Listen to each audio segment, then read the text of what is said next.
monde, j'espère que vous allez bien. On se retrouve aujourd'hui du coup pour une vidéo un peu spéciale où du coup quand j'ai fait la dernière fois, je vous ai montré toutes mes sagas, du coup je suis allée voir sur Booknote du coup les tomes, quand c'était sorti et autres, et je me suis rendu compte qu'ils avaient une catégorie classement saga. Du coup je suis allée voir, où il y en a plein que j'ai lu, par exemple il y a Harry Potter qui est un classique, il y a Shade of Magic qui était... Il y avait celle-ci, Scarlet Winter et autres. Il y avait aussi du coup The Bone Seasons, il y était. Il y avait Danny qui était aussi, que j'ai lu il y a longtemps. Il y a Les Ailes d'Émeraude, Né à minuit, qui sont des sagas que j'ai lues quand j'étais beaucoup plus jeune. Il y a celle-ci aussi,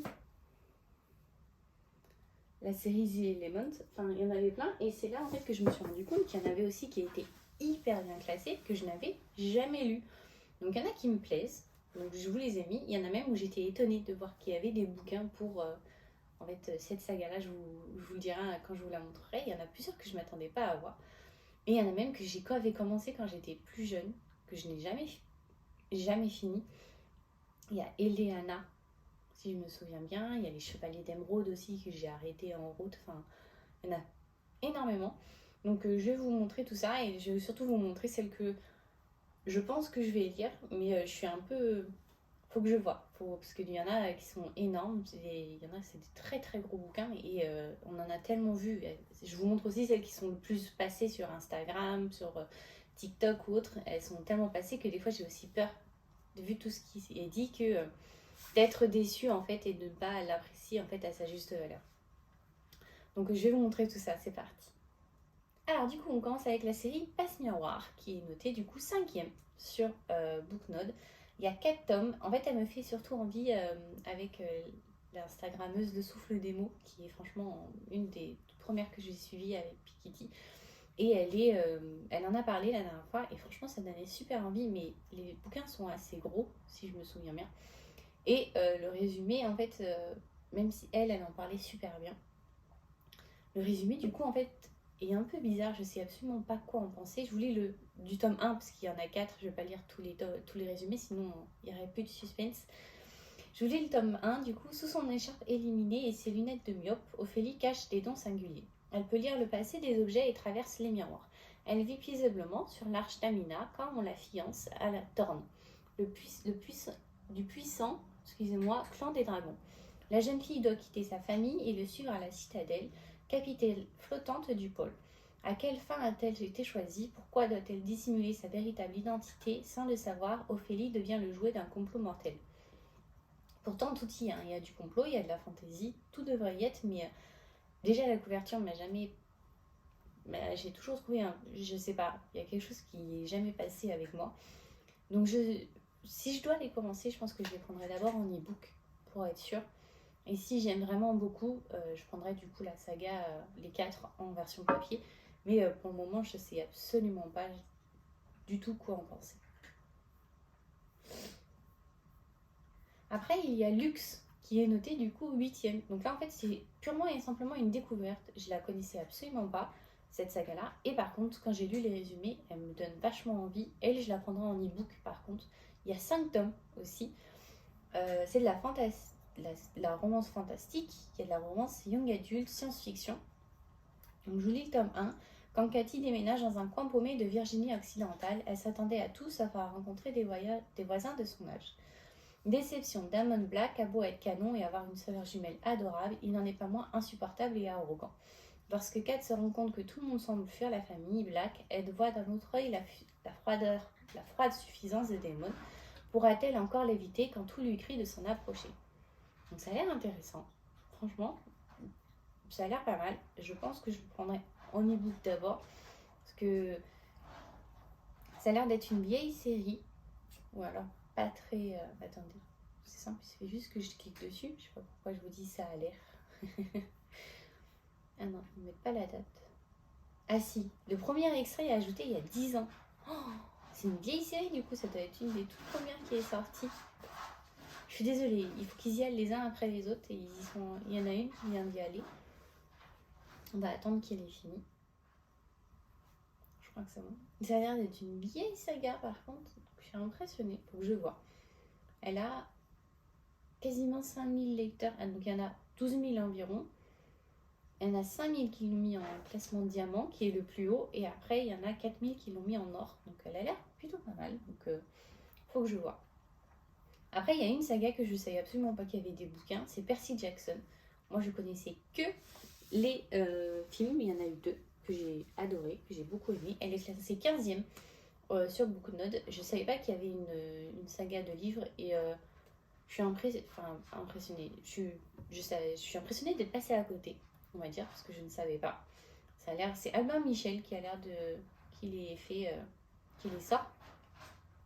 Donc faut que je vois si je m'y mets ou pas, parce que du coup j'ai tellement le film en tête que parce qu'à chaque fois qu'il passe à la télé, je le regarde régulièrement. Donc faut que je le vois. Je sais pas du tout. S'il y en a qui d'entre vous qui l'ont lu, n'hésitez pas à me le dire, parce que savoir si c'est bien ou pas du tout, savoir si je m'y lance ou alors si c'est nul.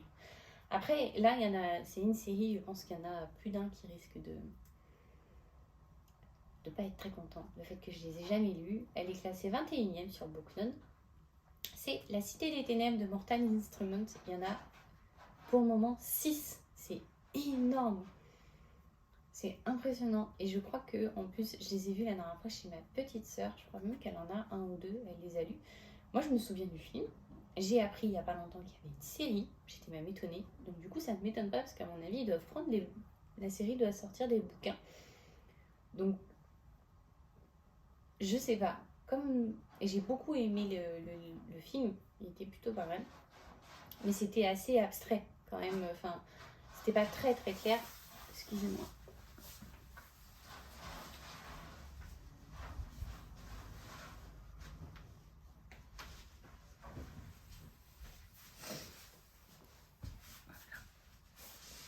C'était pas très très clair en fait sur ce que c'était.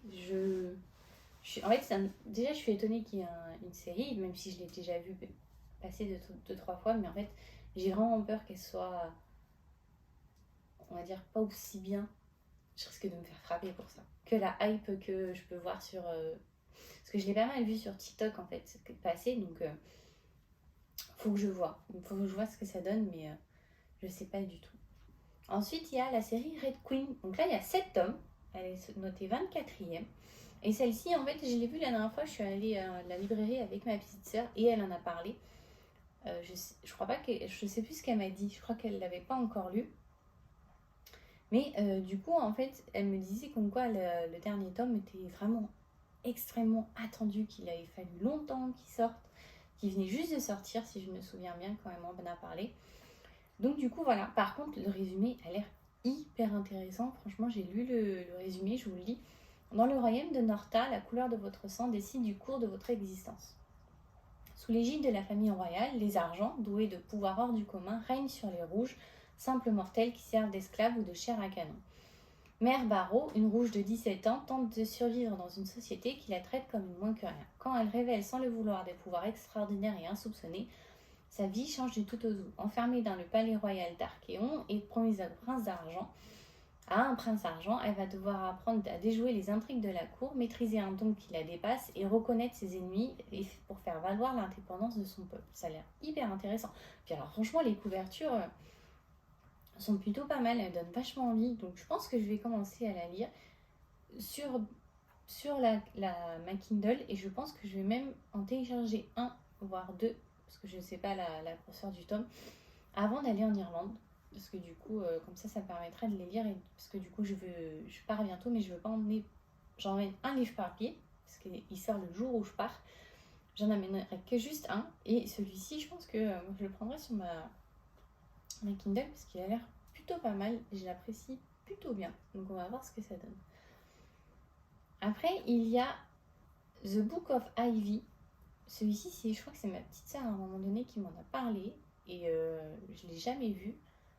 Je l'ai jamais relu ou autre du moins. Et donc du coup, il y a 2 tomes. Et du coup, on est sur en fait un peu un livre apocalyptique après qu'on ait par exemple détruit toute la Terre. Et donc du coup, en fait, il y a plusieurs groupes de survivants sur Terre qui en fait essayent de on va dire, remettre en place, on va dire, un peu une société comme nous actuelle. Donc je vous lis le résumé. Voilà 50 ans qu'une guerre nucléaire a décimé la population mondiale. Un groupe de survivants d'une dizaine de milliers de personnes a fini par se former. Ce qui reste des États-Unis d'Amérique s'est choisi un président. Mais deux des familles qui se sont affrontées pour obtenir le pouvoir, la mienne a perdu. Aujourd'hui, les fils et les filles d'adversaires autrefois sont contraints de s'épouser chaque année lors d'une cérémonie censée assurer l'unité du peuple.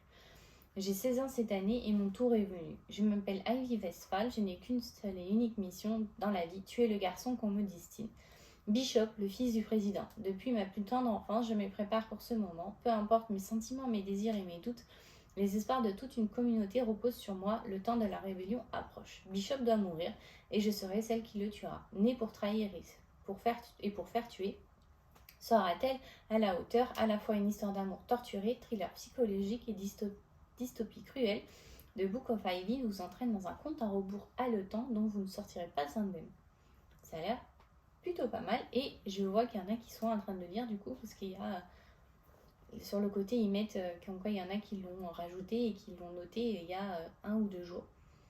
Donc ça a l'air plutôt pas mal. Je pense que ça va être une de mes prochaines séries que je vais lire, peut-être même sur cet été parce que j'ai regardé cet été il n'y a pas beaucoup de bouquins qui sortent ou du moins qui m'intéressent plus que ça, donc je pense que je vais le mettre et je vais la lire et finir sûrement cet été pendant juillet et août à mon avis.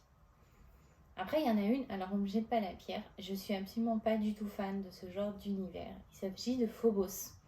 Vous avez dû le voir passer et passer. Pourtant, c'est un auteur que j'aime beaucoup, c'est Victor Dixon. Mais du coup, c'est dans l'espace et j'ai toujours eu un peu de mal, et j'en ai toujours, pour être honnête, avec tout ce qui se passe dans l'espace, avec les vaisseaux spatiaux. Pourtant, regarder ce genre de série, ça ne me gêne pas. Genre Star Wars, une vieille série que je regardais quand j'étais plus jeune, il y avait Stargate. Ça ne m'a jamais dérangé plus que ça. Mais lire ce genre de livre, j'ai toujours eu beaucoup plus de mal. Donc pour être honnête, je sais absolument pas du tout quoi faire. Parce qu'on en parle tellement et ça a l'air tellement bien que je me dis que si on en parle et que c'est aussi bien, c'est que c'est forcément bien. Mais c'est en fait, il y a juste ça. C'est la seule chose qui pour l'instant m'empêche de passer le cap, on va dire, c'est parce que c'est dans l'espace. Parce que pourtant, Victor Dixon, j'adore ses romans. Il y a Animal, il y a La Cour des Ténèbres et des Miracles. Enfin, il y en a plein que j'adore. Extincta, qui est génial aussi. Mais là, franchement, elle est très bien notée pourtant cette série. Mais là, je sais pas. Franchement, j'ai un énorme doute. Ensuite, il y a Caraval. Je suis sûre que vous en avez entendu parler, qui a l'air génial. Et je crois même que le tome 3 est censé bientôt sortir, parce qu'il y a 3 tomes du coup sur cette série-là. Ouais, il est censé du coup sortir le final. Voilà, le final, il sort le mois prochain. Ah, je vais peut-être attendre du coup. Je vais peut-être lire tous les tomes avant que ça sorte.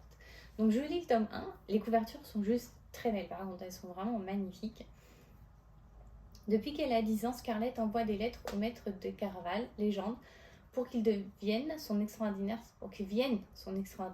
spectacle sur son île.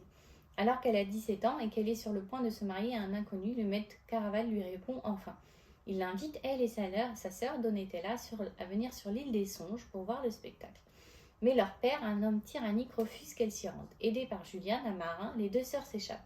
Mais quand le bateau accoste sur l'île des Songes, Donatella a disparu, enlevée par les gens. Scarlett découvre que cette année, le spectacle prend la forme d'un jeu dont le but est de retrouver sa sœur. Le gagnant verra son souhait le plus cher exaucé. Prête à tout pour sauver sa sœur, Scarlett accepte de participer, aidée par Julian. La jeune fille découvre alors un monde troublant empreint de magie. Scarlett a beau savoir que tout ce qui se passe à Caraval n'est qu'un jeu, elle se retrouve bientôt empêtrée dans un univers à cheval entre rêve et réalité. Finalement, dans ce monde, car Scarlett n'est sûre que d'une chose, si elle ne retrouve pas sa sœur avant que les 5 minutes du jeu soient écoulées, celle-ci disparaîtra par toujours. Elle a l'air géniale, et c'est Bayard qui le fait. Donc je pense que je vais attendre qu'ils sortent tous, et je pense que je vais les acheter en version papier d'un coup, les 3, je vais les précommander, il faut que j'aille en librairie voir ce que ça donne. Et enfin, il y a L'Assassin Royal, donc ça c'est Piketty qui me donne de plus en plus envie de le lire, mais la dernière fois qu'elle l'a montré, je crois qu'elle a montré l'intégrale. Il était énorme comme ça, il est juste impressionnant, je voulais le résumer. Bâtard du prince chevalerie, le jeune Fitz grandit dans l'ombre de la forteresse Castersteld, où le roi subtil ambitionne de faire de lui son assassin personnel. Mais pour survivre, avant même d'apprendre à manier une lame, il lui faudra faire preuve d'une connaissance parfaite des arcanes de la politique. Et donc du coup, ils mettent que il y a apparemment il y a 4 tomes. Il y a la première époque et la deuxième époque qui a l'air plutôt pas mal. Il faut que je vois ce que ça donne, mais les couvertures en tout cas sont... Celles que j'ai vues là, elles sont magnifiques. Et puis Pikiki en a tellement bien parlé la dernière fois que je pense que je vais finir par craquer malgré tout ce qui se passe. Et après, il y a une série que je ne m'attendais absolument pas. Je la lisais quand j'étais au collège et j'empruntais les livres à la bibliothèque, si je me souviens bien. C'est Oscar Pollock. Et là, du coup, en regardant, j'ai vu qu'il y avait 7 tomes. C'est énorme, je crois. Je crois bien que